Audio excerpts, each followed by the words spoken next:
of those mornings when Ezra's hunger pangs overshadowed the pain of his infected bullet wound. He was too weak to gather wild berries, and hunting boar was out of the question, for now. A strange mist billowed from the river, and Ezra narrowed his eyes. He felt utterly alone in the oasis. Even the beavers ignored him. So weird, he muttered.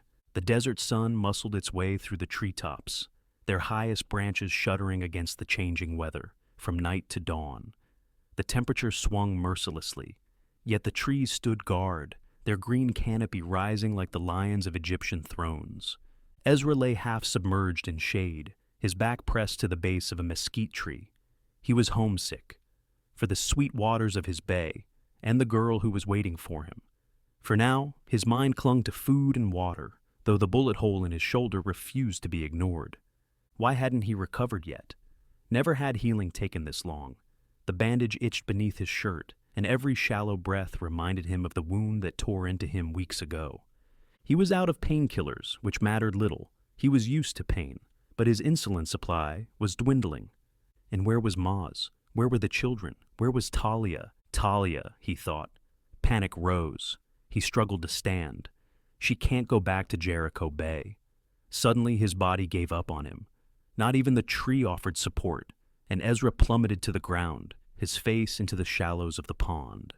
From the shadows, a ranger emerged and lifted him, with ease, and laid him upon a bed of grass under a sweeping willow.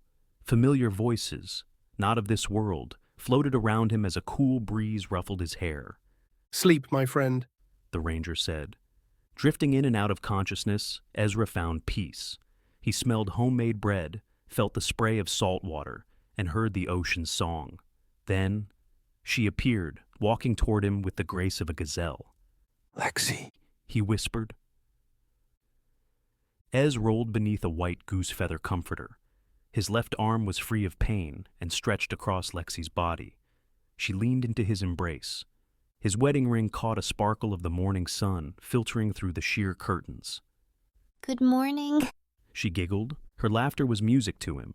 Her touch sent shivers through his body, and the soft breeze soothed his soul. But something wasn't right. He moaned out of breath. Wait. Confusion clouded his perfect world. The sun burned too hot for Jericho Bay. Hunger and thirst twisted his stomach into knots. Then, her voice cleared his thoughts. "Want something special for breakfast, Ez?" she teased, her curly red hair tickling his chin. He smiled. "It's our anniversary. Are you tempting me with food? You know, man shall not live by bread alone." Lexie laughed, her toes brushing his feet. He wrapped his legs around hers. Taking a deep breath, Ez tried to recall their wedding day, but the memory slipped away. He let it go. "Breakfast can wait," he murmured. She turned, resting her head on his chest. He held her tightly, afraid she might vanish. He kissed her forehead, her nose, her lips, before burying his face against her neck. She moaned softly. She was his wife, the only woman he would ever touch this way.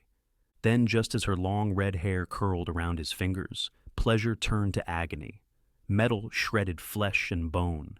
His body arched in torment as gunfire thundered in his ears. Reaching for her, he saw the blood on his hand, and then she vanished. Through tears and anguish, Ezra's body convulsed. His eyes opened to the world he had tried to escape.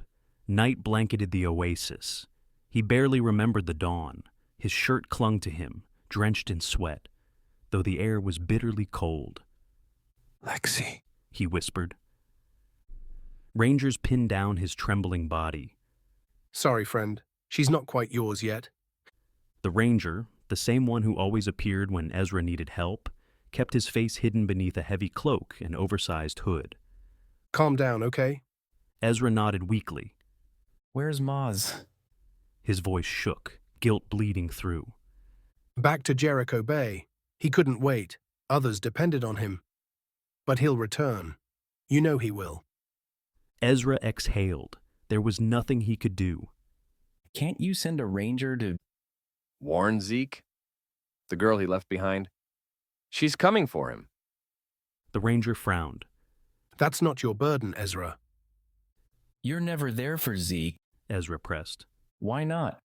Your brother has his own path. Let him take it. Ezra slowly nodded. You have too many brothers. The ranger chuckled, cleaning Ezra's wound. Like you, Zeke must learn to find us. We are always near, but he does not see, because he does not believe. He's been through too much. I know that, as have you.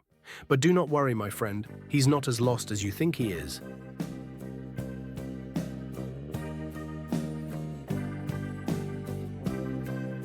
Thank you for listening to episode 4 of The Secrets of Jericho Bay. Will Ezra finally make it home? Or will fate throw more obstacles in the way of his wedding to Lexie? And what about Zeke? Will someone warn him that Talia is coming for him? If you'd like to dive deeper into Zeke's story, the first book is waiting for you on Kindle. Until then, we'll meet you back here next week.